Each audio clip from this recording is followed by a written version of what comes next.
Circus में शुतुरमुर्ग को देखने के बाद एक भैया बहुत ऊंचे डंडे पर चढ़ गए।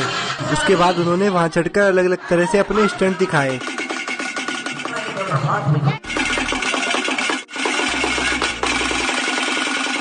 देखो प्लूटो भी बोल रहा है, भाई संभल कर करना। वैसे इसमें बहुत रिस्क है, लेकिन अपना जीवन चलाने के लिए इन लोगों को क्या करना पड़ता है, लेकिन इनको बहुत सालों का एक्सपीरियंस भी होता है।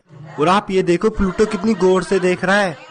फिर उस भाई के करतब देखने के बाद बच्चों ने डांस करा, लेकिन बच्चों का डांस देखकर मुझे बहुत दुख हुआ कि इनको अपनी जिंदगी चलाने के लिए क्या क्या करना पड़ रहा है। फिर मैंने उनको अनुदान दिया, देना जरूरी था। बहुत मेहनत करते हैं ये लोग, इतना रिस्क लेकर दूसरों को अपना प्ले दिखाते हैं। फिर उन्होंने घर से और भी सामान लिया खाना बनाने के लिए। इनको जाते हुए मैंने इनको समझाया कि छोटे बच्चों को इनमें मत लगाओ, इनको अभी पढ़ाई कराओ। देखो कैसे मुस्टैचो बना रखी है इनकी। फिर उनकी लैंग्वेज भी कुछ अलग ही थी, समझ तो गए थे वैसे मेरी बात को। फिर उनको टाटा बाय बाय बोलकर मैं घर। उसके बाद उन्होंने वहाँ चढ़कर अलग अलग तरह से अपने स्टंट दिखाए।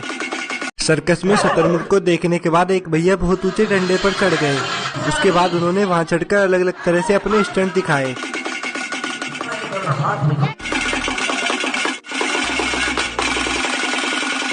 देखो प्लूटो भी बोल रहा है, भाई संभल कर करना। वैसे इसमें बहुत रिस्क है, लेकिन अपना जीवन चलाने के लिए इन लोगों को क्या करना पड़ता है, लेकिन इनको बहुत सालों का एक्सपीरियंस भी होता है। और आप ये देखो प्लूटो कितनी गौर से देख रहा है।